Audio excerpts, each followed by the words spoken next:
All right, so it is 10 a.m. Welcome to the Biology 4 division of the Heart of Texas Undergraduate Research Conference. We have 4 presentations in this division, and at the end of each presentation, we'll take questions from the judges, and then the audience, you may ask your questions through the chat. You can use Zoom's raise your hand feature, and then wait to be called on. Before we begin the presentations, can the judges please briefly introduce themselves and mention their research field? Again, hi, I'm Dr. Adair. I'm in the Department of Biology at Baylor, and my research is in microbiology. I noticed that many of you are in the, or 2 of you are in the Phage program. I direct the Phage program at Baylor. I study Staph aureus, so I'm interested in that. And I noticed one of your mentors was Kathy Wood. I was a graduate student with her in the 90s. I'll introduce myself. I'm Himasha Pereira. I'm a 5th year PhD student in the Department of Chemistry and Biochemistry at Baylor University. My research focuses on understanding DNA replication and repair mechanisms using model organisms like bacteria and archaea. And I'm happy to be here to judge your presentations, and all the best. And hi, my name is Heidi Lindsley. I'm a 2nd year PhD student in the biology department. I work on something called neuroethology of arthropods. So I'm just studying the behavior and genetic basis for infectious insects. Yeah, so I'm excited to hear all your presentations. Awesome. Thank you so much from the judges. I appreciate those. So I think we can just hop right into our first presentation since all of our presenters are here. Our first presentation is by Raylan Huckabee from Tarleton University. You may share your screen and begin when you're ready.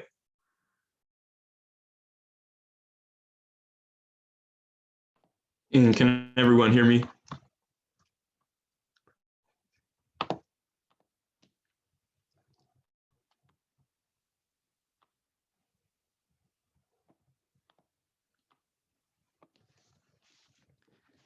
Good morning, everyone. My name is Raylan Huckabee, and today I'll be presenting my research over bacteriophage tank 18, which is isolated from a microbacterium foliarum culture. So just to begin with some of the biology of bacteriophages, bacteriophages are considered to be viruses that can infect and lyse a bacterial host. And so if you can see in the picture to the right, you can see the head containing DNA is the capsid region, and the rest of the image is showing the tail. And so the tail is used to stab into the bacteria's membrane and inject its DNA, while the capsid, on the other hand, is used to protect the viral genome from the environment. So these phages go through 2 types of viral reproduction cycles. This is either the lytic or the lysogenic cycle. And basically tank 18 showed that it went through the lytic cycle based off of its plaque morphology. And the lytic cycle involves a reproduction of viruses with the help of a host cell to produce more viruses. And then as a result of many viruses being replicated, they burst out of the cell, causing the cell to eventually be destroyed. And then in contrast, the lysogenic cycle is when genetic material from a phage is integrated into the genome of a host cell. And however, sometimes the lysogenic cycle can switch over into the lytic cycle via a process called induction. And induction is basically when prophage DNA is removed from the bacterial genome and then is transcribed and then translated into proteins that are needed for the virus. And this brings upon the regulation of lytic growth, which is why the lysogenic cycle can switch over into the lytic cycle. So students like myself around the world have been isolating bacteriophages and finding soil samples from all over the world just to isolate these different phages. And so our phage tank 18 was found near Tarleton State Horse Barn in Stephenville, Texas. And if you see in the picture down on the right side of the screen, it's kind of like a little sandy environment area of where tank 18 was found. And it was found 2 centimeters below ground level. And also bacteriophages have an advantage over antibiotics, and that's because they can penetrate a polysaccharide layer where there's a biofilm, and that's something that antibiotics can't do. And that's why in medical institutions, this has become very important, considering that these bacteriophages can be used to treat these different bacterial infections. So to begin with the methodology, tank 18 was first collected as a soil sample, and it used the host bacterium, isolated using the host bacterium, Microbacterium foliorum. And then the sample was placed into a shaking incubator at 252 p.m. for about an hour so the phage could be extracted. And then after the phage was extracted, we took the sample and then filtered it to remove any remaining bacteria or any contaminants that were in the sample. And then afterwards, to see if we had actually retrieved different phage particles, we did a plaque assay to see if we would get nice, consistent morphologies with our plaques. And then after that, we chose a plaque and then used that plaque that we chose to move with the first round of serum dilutions, which is how we started our purifying process of the phage. So as you can see, we took the original sample and we did the dilutions. And as you go down the dilution, the concentration goes down. And that's shown also in the plaque assay, because as you continue to go down, the concentration decreases, you can see that the plaques also decrease with it as well. And then using that plaque assay that we use for the serum dilutions, we moved on to choose another plaque. Also, to continue with the serum dilutions and make sure that we were continuing to further purify our phage sample, we did a second round of serum dilutions and another plaque assay. And then we saw if the plaque showed consistent morphologies, we would move on with our low volume lysate. However, sometimes if it didn't, we would start back with the first round of serum dilutions. And we actually had to do this step twice, considering that the first time we didn't show consistent plaque morphologies. So the low volume lysate was collected in order to do a full plate titer. And the purpose of this full plate titer is so that we can move on with the amplification process. And the full plate titer, as you can see, sometimes you would get, well, most of the time you would get wet plates, and you would use those wet plates in order to collect the high volume lysate. And the wet plates, they don't really cover, the plaques don't cover the whole plaque, but majority of the bacterial line, majority of the bacterial line isn't covered, showing that it is a good wet plate. So after we collected the high volume lysate, we did another full plate titer. And if the titer wasn't above 5 times 10 to the 9 plaque forming units per milliliter, then we would flood more wet plates. So we had to do this step twice, and we actually had a concentration titer of 6 times 10 to the 9th plaque forming units per milliliter. And then afterwards, the phage was archived at both Tarleton State University and Pittsburgh Bacteriophage Institute, and then it was entered in the actinobacteriophage database. So then also using the high titer lysate, a transmission electron microscopy was done. And this was done on a 300 mesh carbon grid, so where we fixed our phage DNA on a grid and basically reversed the stain. So basically we started off by washing it twice with water. And then afterwards we stained it with urinal acetate. And then afterwards we sent it to the UT Southwestern in order for them to help us determine our plaque morphology. Also, the high titer lysate was used to do a DNA extraction, and this DNA extraction was done using a modified zinc chloride method. And then we moved on with this DNA to do restriction enzyme digest, and those were used to characterize our phage by using gel electrophoresis and analyzing it. So as you can see in this first image to the right, this is our first direct isolation that we did, and there are several plaques on here that are circled based off the ones that we were going to use. However, we did proceed with plaque 1 because it had it was a very clear plaque. It had a very distinct shape, and it showed great consistent morphology compared to the second plaque, as you can see below. Also, with the serum dilutions and plaque assays for the high volume lysate, you can see what I was talking about with the wet plate highlighted. You can see that the plaques don't completely cover the plate. There's still some of the auger peeking through, and the other 2 plates, as you can see at the beginning, they're completely covered. So we did not use those to collect our high titer lysate. Then our nano drop reading was actually really good compared to other people's. And basically our concentration was 2,119.7 nanograms per microliter, and we didn't have much salt contamination. And the way we collected this was by whenever we were resuspending our pellets back into the nuclease-free water, we made sure that we avoided the pellets so we could have minimal salt contamination. Also in the gel electrophoresis image, it might be a little hard to see, but I'll still explain it to you all. So as you can see, the first lane is the ladder, and then the second lane is the uncut. And the rest of those lanes are the restriction enzymes that we use throughout our research.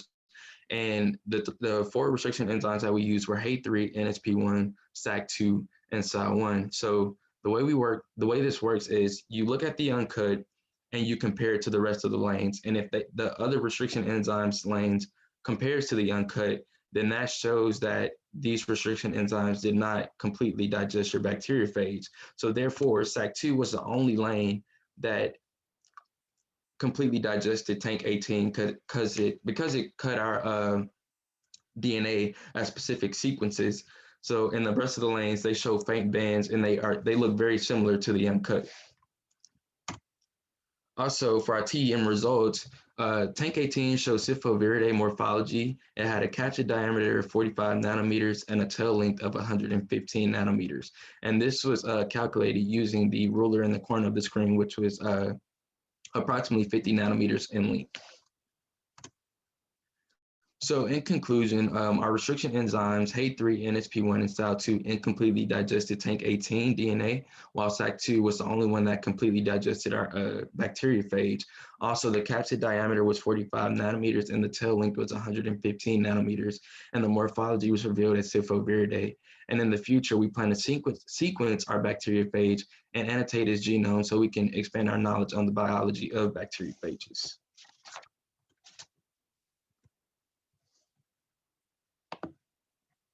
Are there any questions?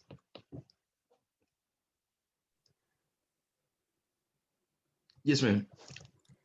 Good job, Brian. I was wondering, like you mentioned that SAC1 was the restriction enzyme that the digested the sequence completely. So using this information, knowing that this restriction enzyme digests the DNA, like what is your next step? Like how are you going to use this information?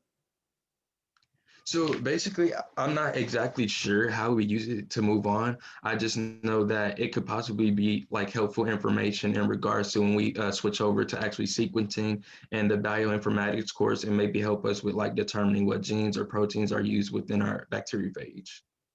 Okay, thank you. Thank you so much.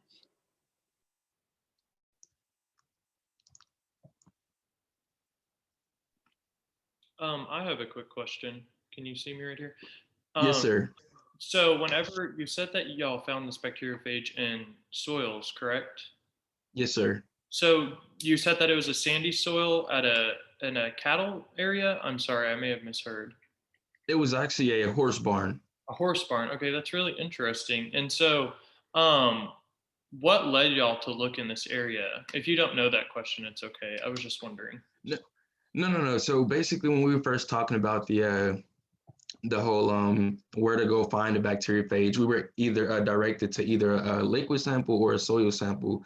So I was just kind of driving around Stephenville, and considering that Stephenville is pretty much country for the most part, you know, there weren't too many other areas to go to. So I noticed a horse barn. I was like, hey, what better place would you go to, you know, to find like a bacteriophage, a virus or something? So I was like, it might be pretty cool. It might find something in the future after we sequence it, and, you know, something in regards to maybe related to like horse viruses or something of that sort. Yeah, that's a really good idea. I probably would have never thought about that if I were looking for a bacteriophage. Great job. Thank you. Rylan, what was your host? Our host was Microbacterium foliorum. And is that a human pathogen? I am actually not quite sure. Okay. And when I have one other technique question for you.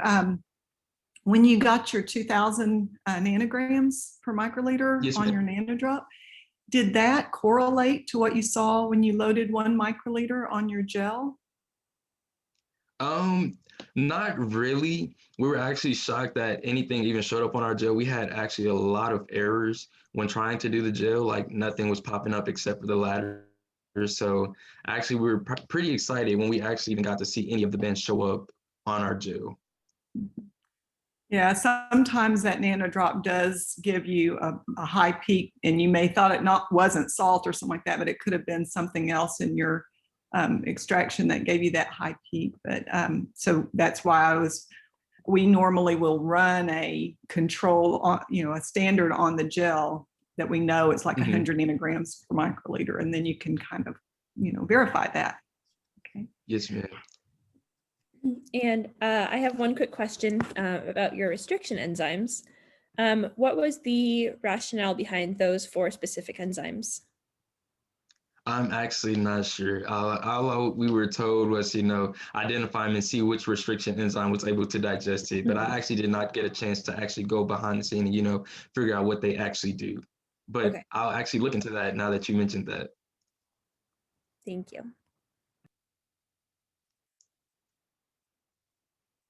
All right, any other questions? Awesome, wonderful presentation.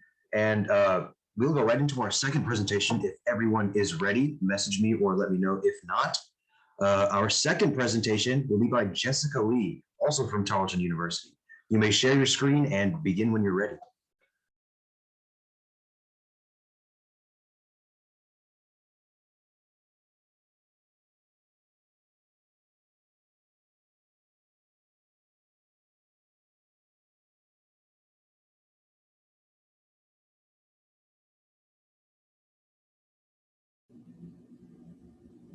Sorry, one second. It started here.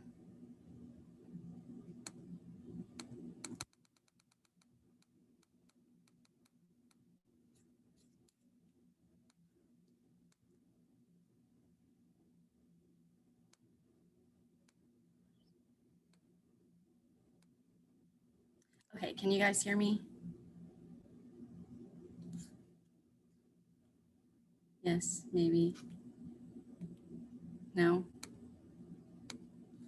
Oh, sorry, I couldn't see you guys. Yes, we can hear you. Okay, thank you.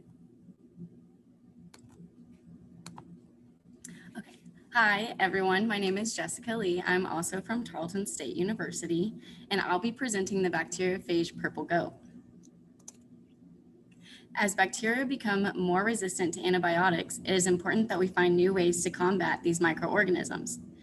Bacteriophage therapy is a promising alternative for fighting bacterial infections, as bacteriophages are viruses that infect bacteria but do not infect human cells. Sorry, Jessica, real quick. Is it just me or can no one see your screen right now? Yeah, I was about to that's say also something. one. Okay. Oh, I'm so sorry. No worries. Just wanted to make sure that it wasn't just me. Okay, let's try this again. Do you guys want me to start over from the beginning? Yeah. Okay, so let me go back to that slide.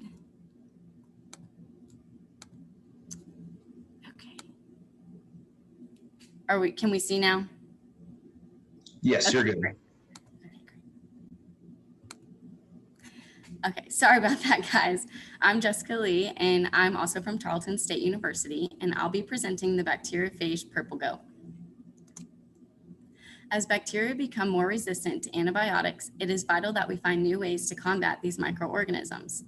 Bacteriophage therapy is a promising alternative for fighting bacterial infections, as bacteriophages are viruses that infect bacteria but do not infect human cells. The discovery and sequencing of novel bacteriophages further elucidates what is known about their evolution and application. Tarleton State has joined in this research by continuing to find and sequence new bacteriophages. Purple goat is a bacteriophage that was extracted from a soil sample found in an ant pile in Stephenville, Texas. It was isolated with the host bacterium Microbacterium foliorum. Here are 2 pictures that represent purple goat's plaques as seen in the serial dilution and plaque assay, which I will talk about next. Purple goat was isolated and purified using direct isolation and plaque assays. The direct isolation was done by submerging the soil sample in liquid media and incubating in a shaking incubator in order to detach the phage particles from the bacteria within the soil. Centrifugation was done in order to fully separate the liquid phage sample from the soil. The supernatant was then removed and filtered through a 0.22 micrometer filter in order to separate the phage particles from the liquid and any bacteria or fungi that may have been present within the soil sample. This liquid phage sample was then used in a plaque assay to isolate purple goat. This was done by inoculating the phage sample into the host bacterium, plating and incubating for 24 to 48 hours. A plaque was then picked to use for serial dilutions. Purple Goat's plaque is a 3 millimeter circular plaque with a slightly turbid inside. 2 serial dilutions were done to purify the phage sample. This consisted of creating tenfold dilutions. The first serial dilution was used to purify a single phage.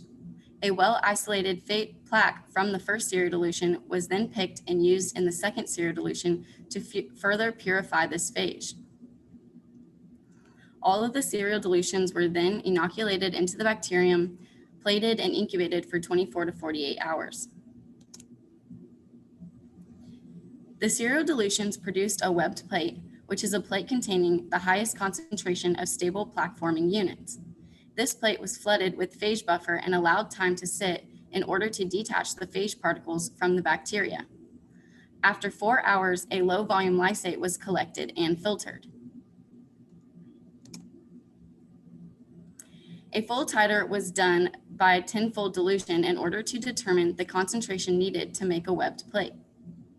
The best web plate dilution was then used to create 7 more webbed plates for a high volume lysate.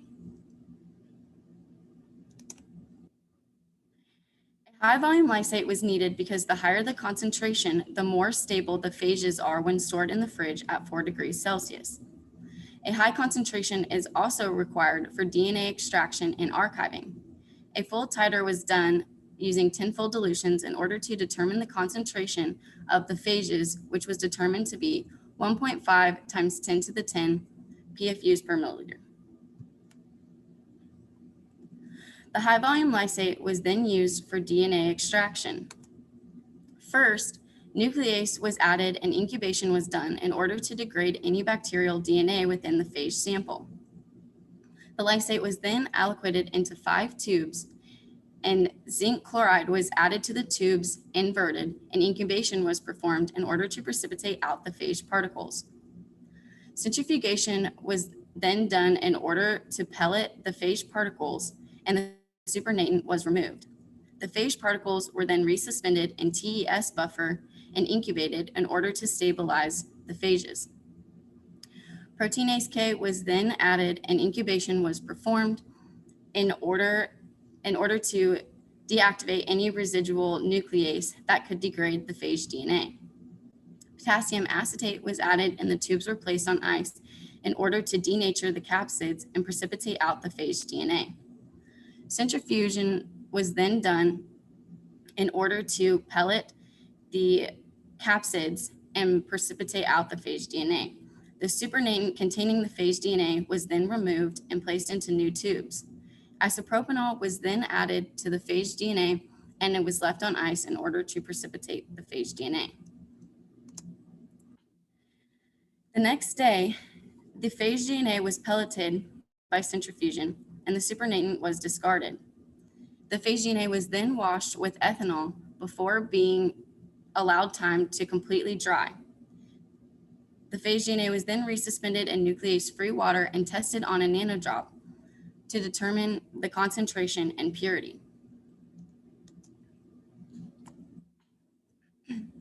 We then performed restriction enzyme digest to further characterize the phage by cutting at specific sequence sites. This allows us to compare this phage to other phages found in this class, which then helps us to decide which phages to send off for sequencing.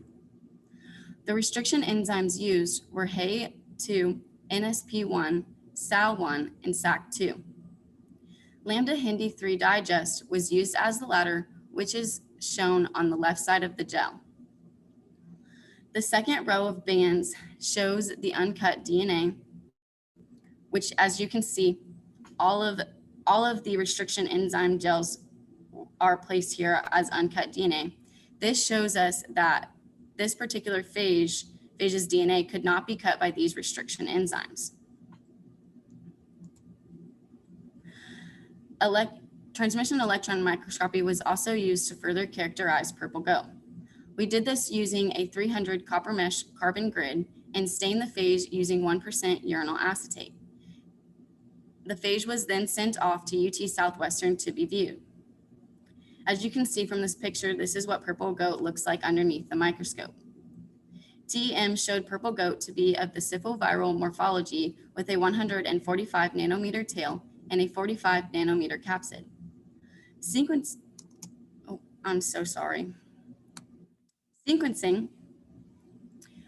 was able to determine that purple goat is of the cluster EE and contains 17,542 base pairs.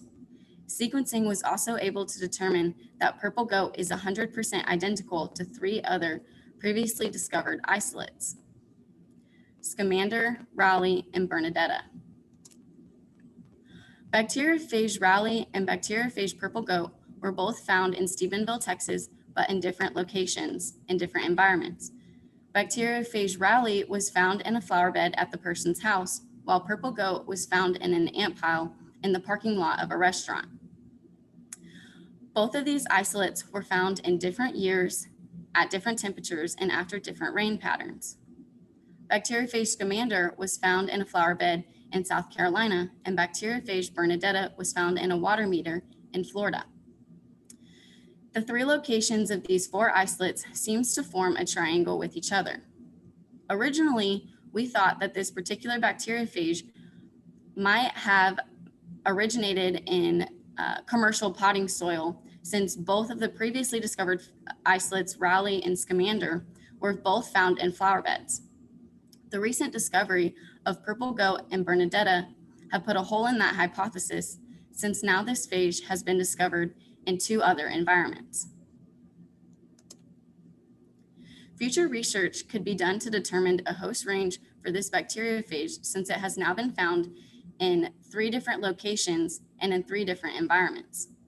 A growth curve could also be studied to gain more knowledge about this particular bacteriophage's growth patterns over time. The more information we learn about specific phages, the more knowledge we gain on the bacteriophage population as a whole. Thank you, guys. Do y'all have any questions?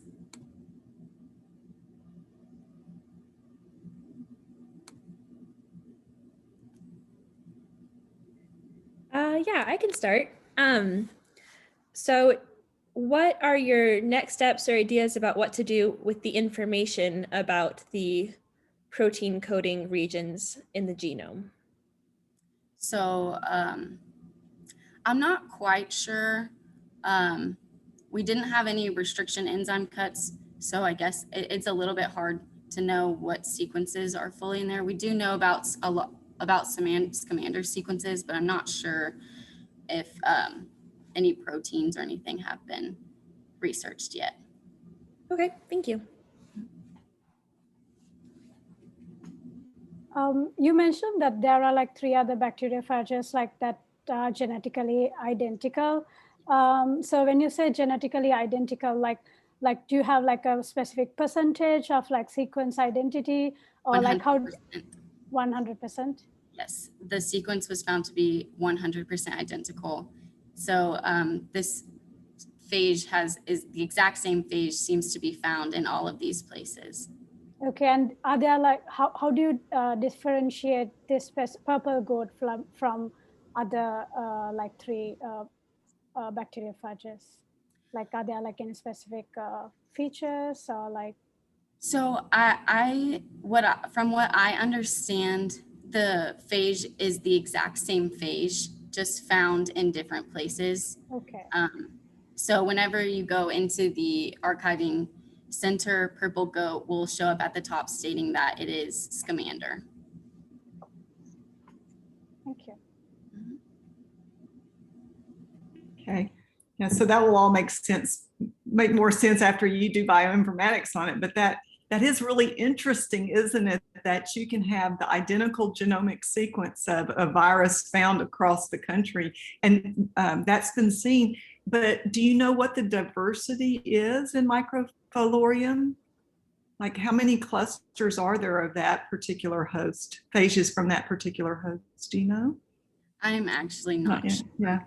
So to have a lot of diversity, but then to find something so identical, that's really interesting, isn't it? And maybe, do you have any other hypothesis? I like your hypothesis about the potting soil. How else could we get the same viral sequences across the world? I'm not totally sure. I know that bacteriophages can have a bunch of different hosts. So this phage may be able to infect different bacteriums, and that's why we found it in so many different places. That's an idea, yeah. So there's some microbiologists believe that everything is everywhere because of the wind and dust, right? So as the wind blows the dust, it's just everything is everywhere, but there's so much stuff, sometimes you don't find it, yeah. I did have one technique question for you. Do you know what the smear is on the bottom of your gel? So we're actually not totally sure, but we think it could possibly be from maybe some salt contamination, or maybe just even the dye that may have smeared. Okay. Sometimes that's evidence of your nucleic acid has degraded. So it might be your RNA or your DNA that's degraded at the bottom of the gel that picks up that dye. Okay. Yeah. Thank you. Yes. Thank you. Very good.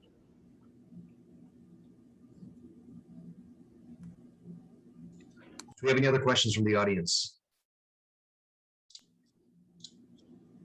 If not, we have our third presentation, this time by Caleb Shackelford from Mary Hardin Baylor University. When you're ready, you may share your screen and begin.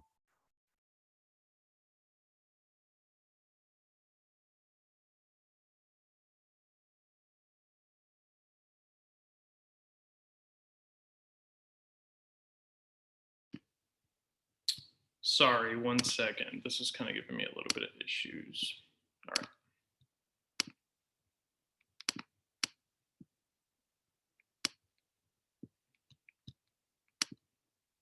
Okay, can everyone see this and hear me well? Yep.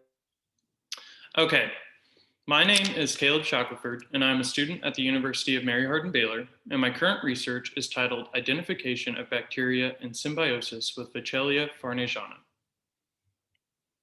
Pictured here is an illustration of Vachellia farnesiana, which was previously known as Acacia farnesiana and commonly known as Weesach or sweet acacia.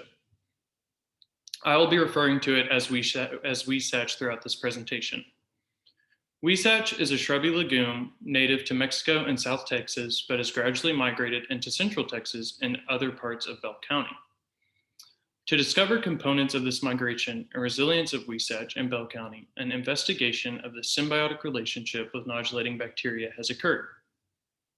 So for those of you that do not know, nodulating bacteria inhabit soils and infect legumes' root systems to provide fixed nitrogen, in return for sugars from photosynthesis. This relationship can give significant advantage to certain vegetation and nitrogen deficient soils. So in order to identify this nodulating bacteria, soil samples were taken from 2 sites in Belton, Texas, and these samples were taken directly from the base of 2 Weesach trees, as illustrated here. These samples were then used in a sterile lab environment to grow Weesach seedlings. So prior to planting these seedlings, I had to, of course, sterilize the seedlings. So I used 95% ethanol for 5 minutes on 30 separate seedlings. And then after those were in the bath for 5 minutes, I then put them into bleach for 60 minutes to assure that complete sterilization of the seed coat was done. So then after the sterilization was complete, to remove the bleach and ethanol that may still be residual on the outside of the seed coatings, I washed them in 6 different sterile deionized water baths, as illustrated here. So I would essentially grab 1 seedling with my sterile forceps, put it in this bath, wash it, and then continue on all the way down. And then once it got to the 6th bath, I then put it into a sterile glass petri dish with sterile gauze in it. And this sterile gauze was primarily here to keep moisture inside of the petri dish, because seedlings, of course, won't grow without water. So I then put sterile deionized water in here. And I do not currently have an image of it, but a large incubator with grow lights, this petri dish was then placed in there for germination. So then out of the 30 seedlings that were placed inside of this incubator, actually 16 of the seedlings sprouted. So then once these seedlings sprouted, and removed from their sterile environment, they were then placed in these soil samples that I had taken from the base of these 2 Wesetch trees. Once seedlings reached about 6 inches to 12 inches in height, I removed the Wesetch to see if nodulation had occurred from these soils. And so, excuse me, I forgot to explain what nodules look like. So nodules are little small wart-like bumps on root systems, and these nodules are basically pockets of these nodulating bacteria. So I uprooted 4 Wesetch seedlings, and then these Wesetch seedlings were then used to observe if nodulation had occurred. So in this image here that you see, there are actually 16 nodules that formed on one of the Wesetch seedlings, which is very surprising for the amount of soil that that was used to grow them in. So of these 16 seedlings, I then removed 8 of them, and I crushed these up and I streak plated them onto Petri dish plates. And the reason I have these 2 different nodules on the left and right is because I wanted to explain to y'all that there are 2 different colony morphologies. And the reason this is important is different species of bacteria may give us different colony morphologies. So this, although it does not tell us, yes, there are 2 different species of bacteria colonizing Wesetch, it does give us some evidence that this could be happening. So it's also just a very interesting image. So of these 8 different nodules that I crushed up and streak plated onto plates, the media that I used was YMA-CR. And the reason I use this is the CR stands for Congo red. And this Congo red can be an indicator for certain bacteria on Congo red absorption. So here on this next slide, I have my 2 separate Petri dishes, and the one on the left came from this brown nodule here, and this gave us a phenotype of a mucoid colony. And then the colony phenotype of this white nodule that I streak plated here actually gave us a flat, irregular colony type. And of course, we can see here that there is Congo red absorption. Now, the reason this is significant is because this obviously tells us that there are 2 different types of bacteria that were nodulating, that were not nodulating, but this tells us here that there are 2 different types of bacteria that have been streak plated onto these plates. So this is just more evidence that there were 2 different species of bacteria here. So then I furthered my research and I took samples from each of these Petri dishes and I gram stained them. And this is what the gram stain looked like. They both came out gram negative. And as we can see here, we have a rod-shaped bacteria. And here there's kind of an irregular pattern. It's very hard to view. The image isn't amazing, so I apologize for that. But it does look like there's many different images, so it could be contamination, or it could just be that it was not a very good gram stain. So this information here is very significant because most nodulating bacteria we know are gram negative. And so with the red stain that we have received, we know that these bacteria are gram negative. So it gives us more evidence that this could be a form of nodulating bacteria. So right now, the next steps that I've been taking within my research is actually re-inoculation, PCR, and a nitrogen fixation test. So re-inoculation, basically what I've done is I've taken bacteria from these plates that you see here, and I've put these into sterile deionized water, as you see in the image on the left. And I've gone through the process of regermination of new seeds, and I've planted these seeds into sterile soil that has been autoclaved, that has no microbes in it at all. And I've actually taken this bacteria and poured it back into these seedlings to observe if further nodulation will happen. Now, of course, I will have to observe this nodulation in a few months, but right now they're currently growing. So after a few months go by, I will uproot these Wesetch as I did previously, and then I will do a PCR protocol on these. If I observe nodulation, then that tells me, yes, the bacteria that I've had does nodulate Wesetch. And then after I do this, then I will take further steps to do PCR protocols to take some DNA sequencing. And then once that gets sequenced, then I'll put it into the BLAST program to see what genus or species we have. It would be amazing if I could find the species, but genus might be all that we get from this. But after that, we will actually have some of the Wesetch with nodules with this species that has inoculated this Wesetch, and we'll actually do a nitrogen fixation test.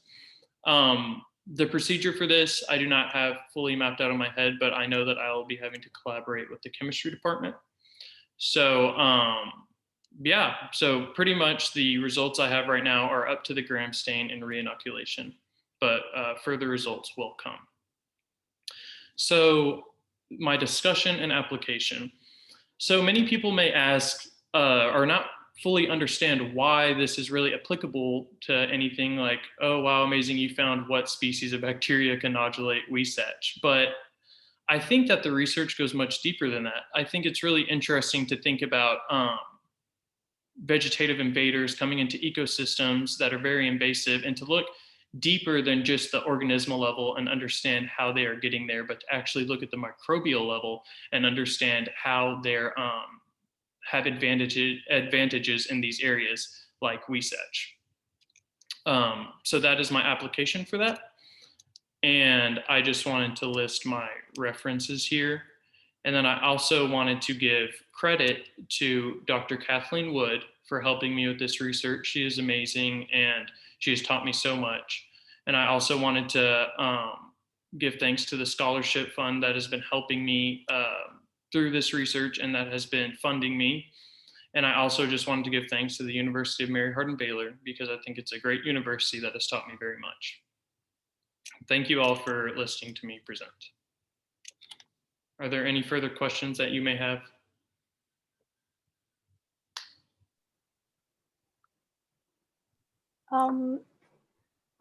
Caleb, so like you mentioned that like your immediate next step would be to do the nitrogen fixation test. So do you have like an hypothesis or like expected results like with this experiment? So you're talking in regards to the nitrogen fixation, correct? Yes. So yeah. I don't want to speak too heavily on this topic because, of course, I don't know too much because I haven't mapped out the procedure yet. But of course, I would like to see. Yeah, there are things that I want to say, but I also don't feel super comfortable with saying them. So I do not know completely right now. I apologize. Yeah, it's all right. Any other questions? Nice job, Caleb. I was wondering, do all of the seedlings that you transferred have both nodules? So I'm so sorry. Whenever I presented this earlier, I discussed that. I guess I forgot it. Well, if I missed it, I also missed exactly where the soil came from that the first group. Yeah, so the soil came from 2 different locations in Bell County. So there's one site off of I-35 near on someone's private property where Wesetch are full. They're just covering the entire property. And then there's one site near the Bell County Courthouse where Wesetch is growing. Okay. So I took soil samples just directly from the base, trying to get as close to the rhizosphere of these I guess shrubby trees. And so of course I did get some nodulating bacteria in those samples.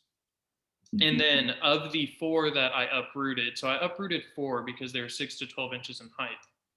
And so I uprooted those 4, and out of the 4, 2 of them had nodulation. One had 16 nodules, and then another one had around 8 nodules. And then the other 2 had 1 to 2 scattered throughout the whole root system. And I took 8 of those and I crushed them up, sterilized them, and streak plated them onto YMACR. Okay. So yeah, that's really interesting. Do you know what PCR primers you'll use in order to do your genus or species? So I know that there are many that I can use, but I think, of course, a very common one that I'll be using is the 16S primer. I was looking at the list of them, and there are many that I can use, but the 16S is the one that's been sticking in my head, which I think that I will use. Okay. And then I guess just one more comment about your application. I think that's great to think about that broadly, about ecosystem interactions and things. But also, I think just understanding nitrogen fixation is so important for, what would we do without our nitrogen fixers, right? There would be no nitrogen, there would be no amino acids or DNA or anything. And so I think understanding the diversity of organisms that do that and how that might be applied to agriculture is really an important area to study for human health, if that's where you want to go with your applications. No, yes, and it's very interesting because with nodulation, it's so easy to isolate this bacteria because, of course, if you take a soil sample, you don't know how many microbes you'll get. But if you do a process like this with nodulation, you can just get a pocket of this bacteria that you're looking for. So it's just, isolated it for you. Yeah, exactly. So, very good. Thank you. Yes, ma'am. Any other questions? I have a couple really quick questions. So first, is this species invasive to Central Texas currently? So if we're dividing it up into ecoregions, yes, it is invasive to the Blackland Prairie, and that is actually the area that I'm in right now. Okay. It kind of merges a little bit with the post-oak savanna, but yes, it is native to Mexico and South Texas, but it has gradually been moving up. And of course, its capability of surviving in nitrogen deficient soils makes sense that it would be migrating this far north. And now we have seen some in Dallas and further up in North Texas, but the climate is actually not suited for them. So you might see one or two scattered throughout, but not as many as you would see perhaps in San Antonio.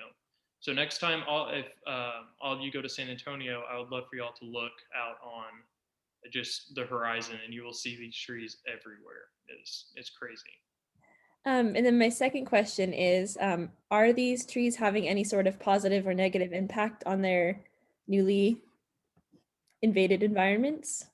So I have not done any investigation on this, and honestly, with my literature search, I have done it mainly on microbial topics. So I do not know this exactly. I just know that, of course, we live in the Blackland Prairie, which is a grassland, and if we have shrub-like invaders throughout, then of course it will be damaging to this ecosystem because areas for grasses and just the grassland as a whole will be removed and turned into a Weissach mosaic pretty much. So thank you. Thank you so much. Any other questions? No? Okay, thank y'all so much for listening to me present.